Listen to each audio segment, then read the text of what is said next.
Por desejar então ocupar-me somente com a pesquisa da verdade, pensei que era necessário agir exatamente ao contrário e rejeitar como absolutamente falso tudo aquilo que pudesse imaginar a menor dúvida, a fim de ver se, após isso, não restaria algo em meu crédito que fosse inteiramente indubitável.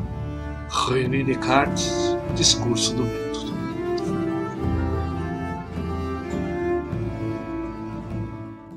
Bom, então hoje vamos continuar a nossa discussão. Nas últimas semanas tive alguns problemas técnicos, então teve que dar uma pausa, mas agora a gente retorna. Hoje a discussão vai ser dando continuidade ao contexto filosófico musical em que o compêndio musical de Descartes foi escrito, aquele contexto no qual Descartes estudou e aprendeu música. A gente vai discutir hoje especificamente qual a relação entre música e matemática naquele contexto. Qual que é a genealogia da relação entre ambas as áreas? Antes, a gente precisa retornar a alguns aspectos. Primeiro, um tipo de conhecimento ser parte ou não de uma área determinada sempre vai depender da época. Da mesma maneira que hoje é capaz de, com o avanço da tecnologia, de conhecimentos e tudo, uma área se separar em duas, pode parecer muito estranho para nós hoje que a música era sim uma parte da matemática. A música era vista enquanto matemática, enquanto uma área da matemática. Por quê? Porque estava num contexto diferente. Temos que lembrar sempre o seguinte: a ideia de que a música é uma área autônoma, tanto do ponto do conhecimento musical quanto do ponto da prática musical, é uma construção relativamente recente, muito ligada à própria ideia de modernidade, autonomia e tudo mais. Porém, ao longo da história, a música foi uma parte específica da matemática.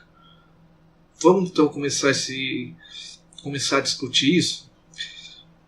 E por muito tempo você tinha, desde ali da Grécia Antiga, você tem uma divisão muito clara entre a especulação musical e a prática musical. A prática se dá em termos de tocar um instrumento, cantar, executar músicas. Dependendo do contexto, o próprio ato de compor é visto como uma área da prática. E você tinha a área da especulação musical, onde você vai pensar em questões: o que é o ritmo, qual que é a estrutura interna do ritmo, qual as relações entre as notas musicais, quais relações matemáticas entre as notas musicais. Então há essa separação. Curiosamente, nós podemos dizer que a música, por muito tempo, foi dividida entre ser ao mesmo tempo uma arte liberal. O que é uma arte liberal? É uma ars, ou seja, uma prática, uma produção humana que depende da razão. A retórica, a lógica, a gramática eram tidas como artes liberais. E a música, no seu aspecto especulativo, também era visto como uma arte liberal. Enquanto que existe a ars mecânica, a arte mecânica, que é a produção de coisas, como vasos, tubos, que era aonde se encaixava a prática musical. Só que, curiosamente, enquanto todas as outras áreas, é muito claro, tal área é uma arte liberal e tal área é uma arte mecânica, a música não, havia essa subdivisão. Lembrando que aqui o termo arte está mais relacionado à ideia de artesanato, de produção, do que aquele contexto romântico, de expressão da sua interioridade. O termo ars, latino, de onde vem a palavra arte, a tradução de techne grega, significa técnica, o conhecimento humano para produzir algo. Tudo bem? Então, a música tinha essa ambiguidade, porque ao mesmo tempo ela era uma arte mecânica e ao mesmo tempo ela era uma arte liberal. Tudo bem? Uma divisão muito interessante.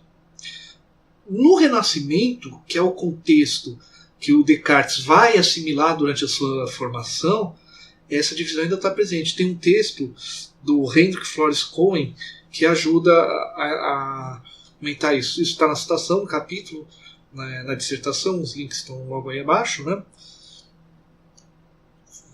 Abre aspas, né? De um lado, A música. Nós mesmos a criamos. Música nos alcança através de nossos ouvidos e pode nos afetar poderosamente, ao ponto de nos fazer seguir o ritmo da dança ou afetar emoções, irromper em lágrimas de alegria ou tristeza, profusamente em umas ocasiões. Música é definitivamente um fenômeno sensorial.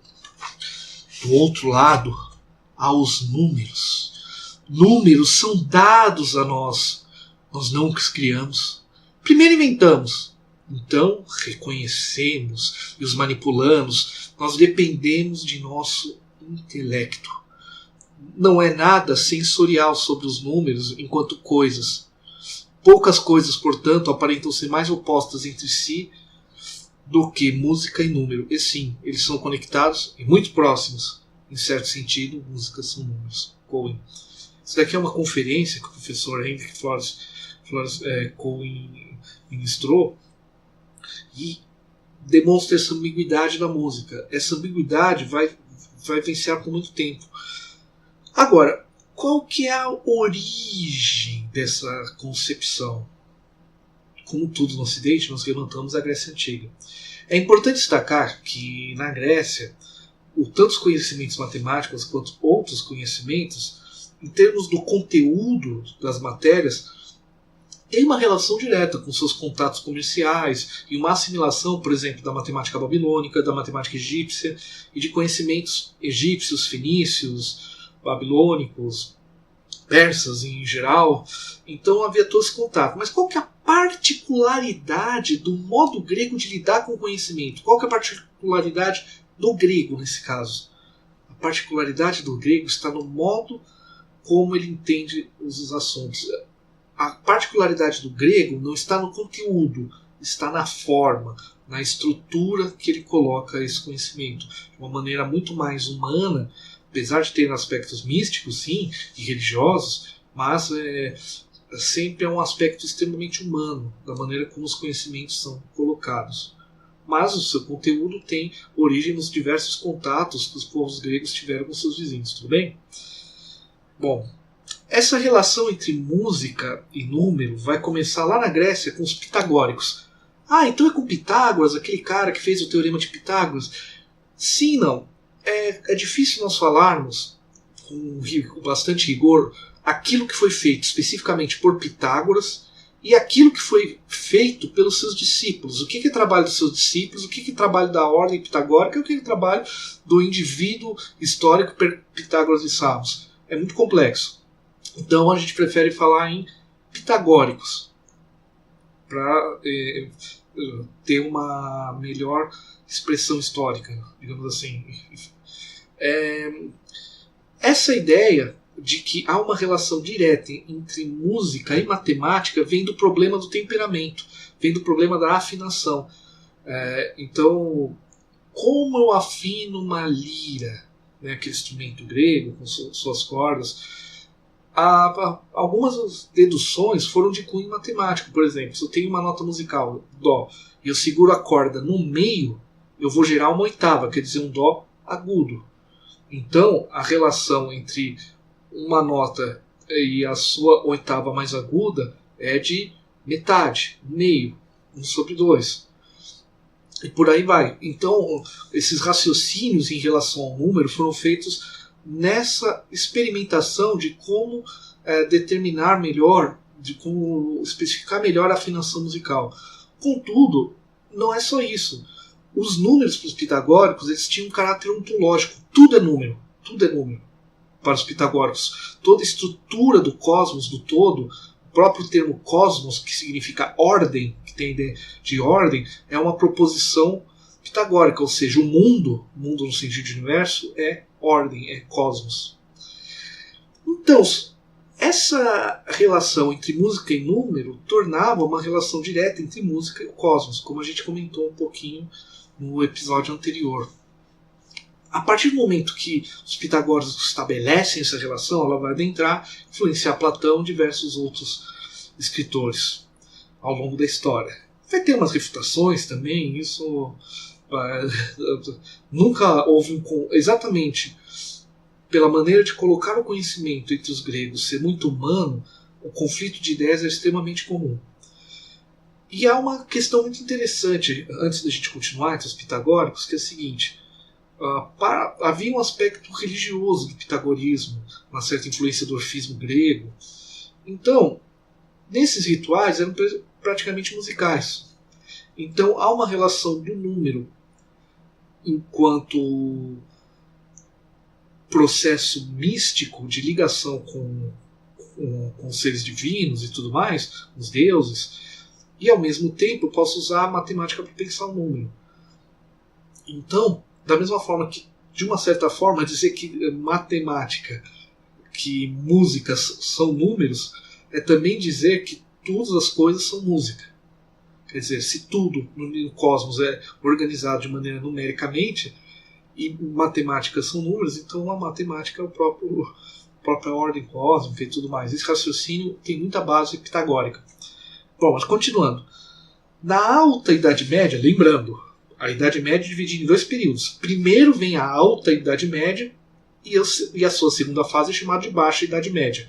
Normalmente se usa essa divisão histórica no sentido que a Baixa é sempre a queda, como depois da Baixa Idade Média veio o Renascimento. Bom, é um termo, né? Termo que a gente usa, tá aí. O que acontece? O filósofo Boécio ele vai sintetizar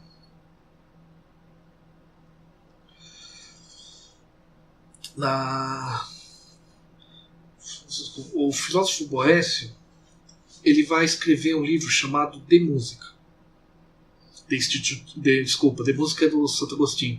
É De Institutione Musica, instituição musical, digamos assim. E o que acontece com o nosso caro Boécio? Essa obra dele, na verdade, é uma paráfrase do filósofo Nicômaco, né, um filósofo da linha aristotélica, e ele vai... o que era a paráfrase, antes de continuar? A paráfrase era uma prática de você pegar um livro antigo, reescrevê-lo comentando.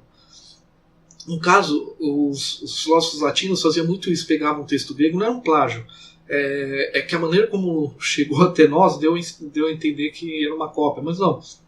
Você escrevia o texto, fazia uma cópia sua e ia comentando. E por que esse texto é importante? Porque o texto do Boécio ele vai definir as visões sobre a música até a Idade Moderna. Só no século XVII, XVI e XVII que você vai ter... principalmente a partir do 17, você vai ter um rompimento com o paradigma em torno da música que o Boécio definiu. Então ele é muito lembrado na filosofia pelo seu livro A Consolação da Filosofia, mas o texto sobre música ele vai ser a referência por séculos. Todo mundo comenta Boécio. E a primeira coisa que ele faz nos seus primeiros livros é definir quais são os três tipos de música. Ele vai dizer o seguinte: a primeira é certamente a música mundana, a ordem cósmica. A segunda, a humana. A terceira, que se há estabelecido em determinados instrumentos, como cítara, tíbias, e que os fazem criadores da cantilena, de canções e tudo mais. Como essa relação que o Boécio vai trazer, aqui, na qual a música é matemática, vai dizer que primeiro é a ordem cósmica. Essa é a grande música, a ordem do universo. Por mais que o termo mundana, a tradução que consta em português, inclusive, propôs até usar o termo música cósmica, mas como a tradição dos artigos utiliza o termo latino mundano, que em mundano, mundo, era no sentido de cósmico, eu prefiro utilizar esse termo. Mas a tradução é muito boa. Ela era superior, porque estamos falando da própria ordem de todo, a própria ordem de toda a criação.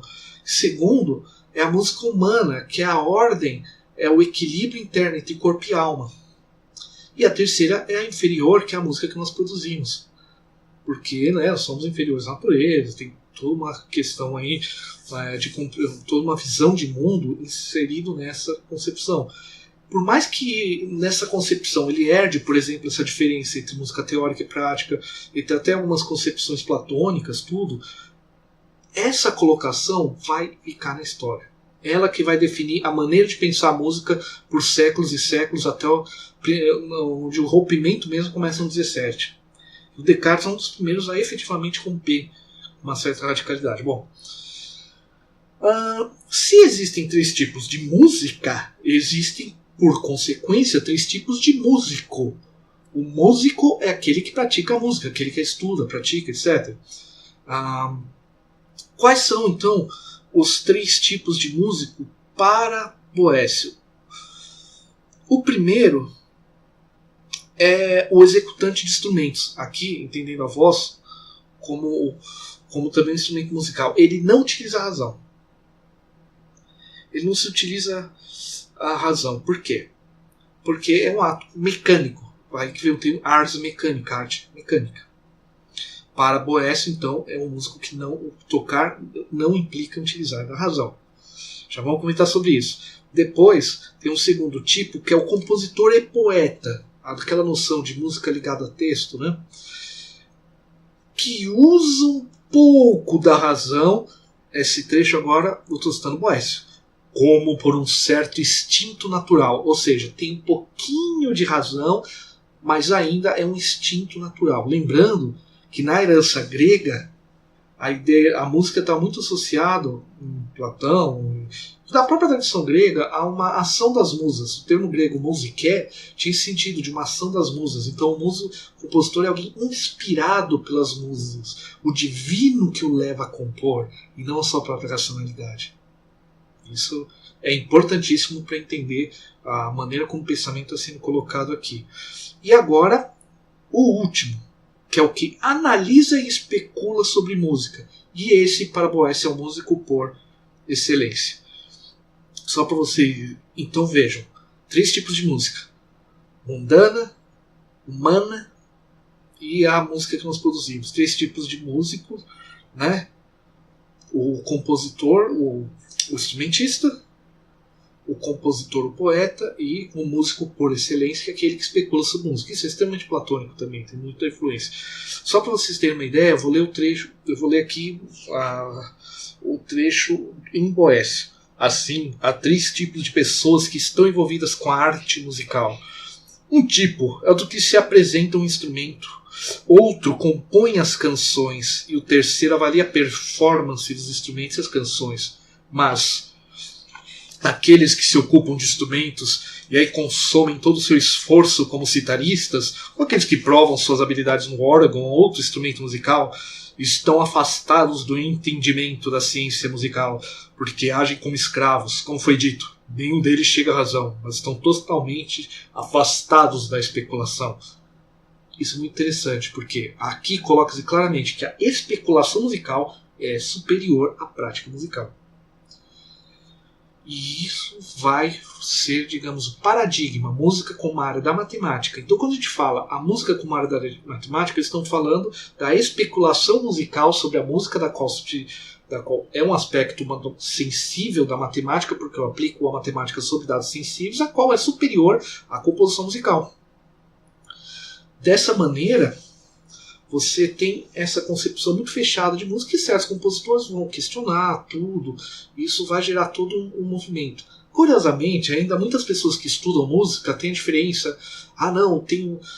É curioso, na universidade tem essa coisa, tem os músicos práticos, os musicólogos. Quando a pessoa vai estudar música, tem um cara que gosta de teoria, tem um cara da prática, eles não se veem muito bem. Na própria universidade, às vezes parece que tem um clima estranho entre as duas áreas. Olha que curioso. O paradigma que Boécio expressou de uma maneira mais clara na sua paráfrase de uma obra de Nicômaco, que reflete uma série de concepções gregas sobre a música, vai trazer uma ideia, um conceito, por que não dizer um preconceito, que ainda aparece nos nossos meios. Aqui, isso daqui não é assunto de dissertação, mas ainda aparece nos próprios meios. Curiosamente, né? Bom. E Boécio ele vai ser também um cara responsável por estabelecer vários aspectos do ensino medieval. Basicamente, o ensino medieval é dividido em 2 fases. Você tem o trivium, que era composto por gramática, retórica e dialética, seguido pelo quadrivium, que era composto de geometria, aritmética, astronomia e música. Matemática. A própria astronomia não era independente. Só com a ciência moderna que a astronomia vai se separar, vai se tornar uma área à parte da matemática, vai se tornar um campo próprio, como nós o conhecemos hoje. Mas nesse contexto ainda não. Tudo bem? E isso é interessante. Tanto a música como a astronomia vão ser consideradas ciências intermediárias entre a abstração matemática, que é estudada pela geometria aritmética, com a filosofia natural, ou seja, o estudo do movimento da matéria, aquilo que hoje chamamos de física. Por quê? A astronomia e a música são aspectos mensuráveis, calculáveis. Por isso que é um aspecto mais mundano, mais prático da música. Tudo bem?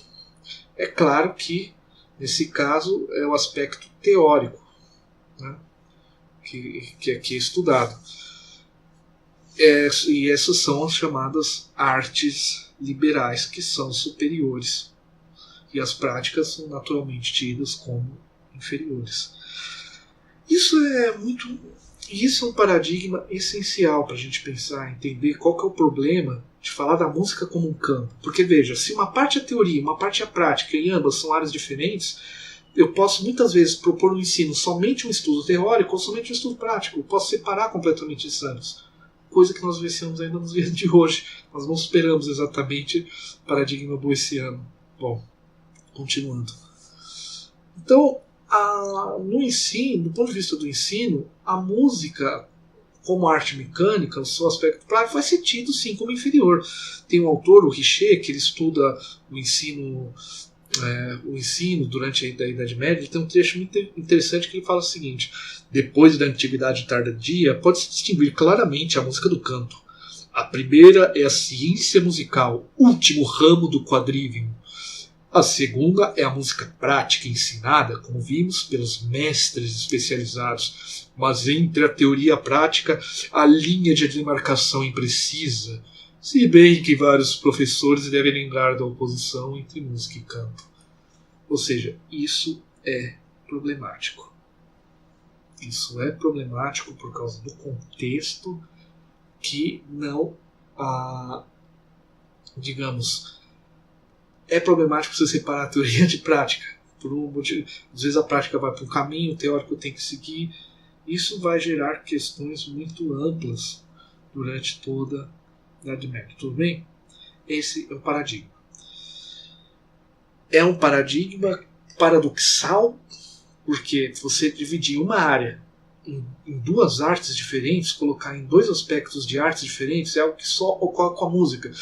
Talvez a raiz de considerar a música apartada das outras artes está exatamente aí, porque veja, a pintura era tida como arte mecânica, a retórica, a gramática eram tidas como artes liberais, ponto. E a música não é nenhuma nem outra. Qual que é o lugar da música? Percebam que a música parece ter um não lugar. Ela não é um campo definido e ao mesmo tempo ela tem aspectos divididos em artes diferentes. Isso é muito interessante e complicado ao mesmo tempo. E o próprio ensino vai ser diferente, porque quando você vai estudar a música como arte liberal, o que você vai estudar? Os livros de Boécio, Agostinho, que tem um livro extremamente importante sobre música, se não me engano, De Música do Agostinho. Você vai estudar esses autores, esses teóricos. E como que se estuda a prática? A partir da repetição, da memória. Tem um livro, agora me fugiu o nome da autora, a música como arte da memória.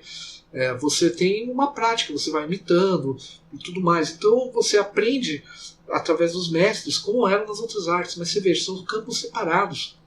Era possível que o indivíduo conhecesse muito da música enquanto arte mecânica e pouco da música especulativa. Era possível que o indivíduo conhecesse extremamente bem a música especulativa e não a teórica. Então, bem, como que fica?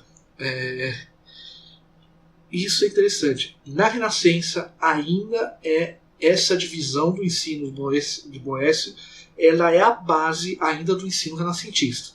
Em todas as áreas, ainda é a base. Claro que nos próximos nos episódios que a gente for ver como que eram especificamente as escolas, a escola que Descartes estudou, a gente vai ver que as coisas eram um pouquinho diferentes. Mas assim, a base, para mim, pensar o ensino é a divisão de Boécio. Essa é a questão. E no caso da Renascença,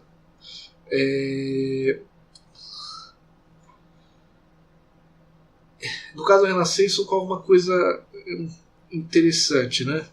A música de Boécio, o texto do Boécio, ele circula. Eu cito na dissertação autores que mostram essa circulação dos livros, de Vendix, Palisca, outros pesquisadores.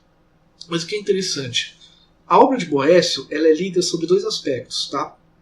Durante a Renascença. O primeiro aspecto é o seguinte: o texto de Boécio é o fundamento da teoria musical. Isso principalmente no século XV, ou seja, os autores do século XV vão tentar buscar em Boécio fundamentar sua teoria musical. E o que vai acontecer no XVI? O Boécio já não vai ser lido como obra básica da teoria musical, mas como fonte primária do pensamento musical grego. Até o momento que os textos de teoria grega vão ser publicados. Percebam, uma coisa é, no século XV, eu falar, não, esse texto é a base da teoria musical. Outro, esse texto é uma fonte primária sobre a teoria grega. Sobre a teoria grega. Eu já coloco no passado. Eu já começo a tensionar nessa concepção geral a função da obra de Boécio como base do paradigma musical. A partir do momento que eu passo a ressignificá-la e considerá-la uma fonte primária para conhecer a teoria antiga, significa que tem que há um desencontro entre teoria e prática. Isso é extremamente interessante. E é como eu falei, e um dos grandes problemas da divisão entre a música prática e teórica tem mais um problema. Primeiro é o seguinte: quem que estabelece os processos, os modos de compor, os processos de composição musical, a teoria? Se a teoria está separada da prática, não vai haver uma tensão entre teoria e prática? Vai. Isso que levou a certos desenvolvimentos musicais. Os músicos estão testando fazer outras coisas que a teoria clássica não dá conta. Outra coisa. Quando a teoria pitagórica, que é aquela basicamente expressa na obra de Boécio, ela vai classificar como consonâncias alguns intervalos musicais simples. A oitava, a quinta justa, em certos momentos a quarta justa. Porém, na prática musical do final da Idade Média e tal, você começa a usar intervalos de terça, que para a teoria exposta em Boécio de linhagem pitagórica é uma proporção matemática complexa, portanto não deveria exprimir beleza. Por quê? Vamos lá. A oitava é 1 por 2, 1/2. A quinta, 2 por 3, é uma divisão de 2/3. E a quarta, de 3 por 4. A divisão da quarta, 3 por 4. Enquanto a proporção das terças, da terça maior principalmente, era tida como 64 sobre 81. É algo complexo. É algo complexo que a teoria não bate, mas a prática usa. E aí? Como que fica? Percebam o paradoxo, o problema de separar os dois campos? O intervalo que é classificado como consonância na teoria, na prática ele é usado por gerar beleza. Consonantes, de uma maneira bem simples, são os que soam bem conjuntamente, ou seja, são consonantes, são bonitos. A terça é considerada um som belo, mas se tem uma proporção complexa, como que ela pode ser classificada como consonância? Complicado. Um outro autor, o Cohen, ele vai dizer, vou citar mais um trecho que é interessante. Ainda assim, a composição musical seguiu o seu próprio caminho, sem muito respeito pela teoria. Dois grandes desenvolvimentos medievais são decisivos aqui. Um é a emergência da música polifônica. Pausa. A música polifônica, múltiplas vozes cantando simultaneamente melodias diferentes. As consonâncias agora se tornaram verdadeiramente a estrutura da composição musical. Ainda mais importante, a polifonia originada no pitagorismo, após florescer por um par de séculos, foi invadida no século XIV pela terça maior, agora tratada como consonância com seus próprios direitos. Por quê? O foco de Pitágoras ao falar consonância é pensar a afinação das notas musicais individualmente. Quando ele pensa uma oitava, uma quinta, ele está pensando em afinar uma lira, em afinar um instrumento, ou seja, em como afinar as notas musicais para cantar melodias, que era assim a sua prática. Agora, a consonância, nesse contexto da polifonia, são vozes, são sons emitidos simultaneamente, seja por cantores e instrumentos, diferentes cantores. Isso muda o próprio conceito de consonância, que na nossa linguagem moderna é muito mais um intervalo, ou seja, aquilo que era para ser um intervalo melódico é uma estruturação matemática de intervalos melódicos, está sendo pensado em intervalos harmônicos. Isso muda completamente como articular teoria e prática se ambos caminham diferentes, se ambos são áreas diferentes. A própria prática está tensionando a teoria. E por isso que você vai ter diversos teóricos que vão buscar aproximar a teoria à prática. Principalmente esse problema que começa no 14, no 15, no 16, voltando a Boécio, voltando ao estruturamento clássica para estabelecer melhor a sua prática moderna, porque é necessária essa ligação. Não esqueçamos que a música ela não é tida como autonomia, ou seja, a música faz sempre parte de um evento, de um contexto. Então você pensar bem a música é importante para você pensar as práticas e aquilo que você vai fazer do ponto de vista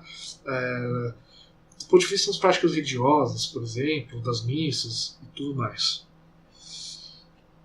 Por isso que vai se ter toda uma releitura de Boécio para articular a música da sua época.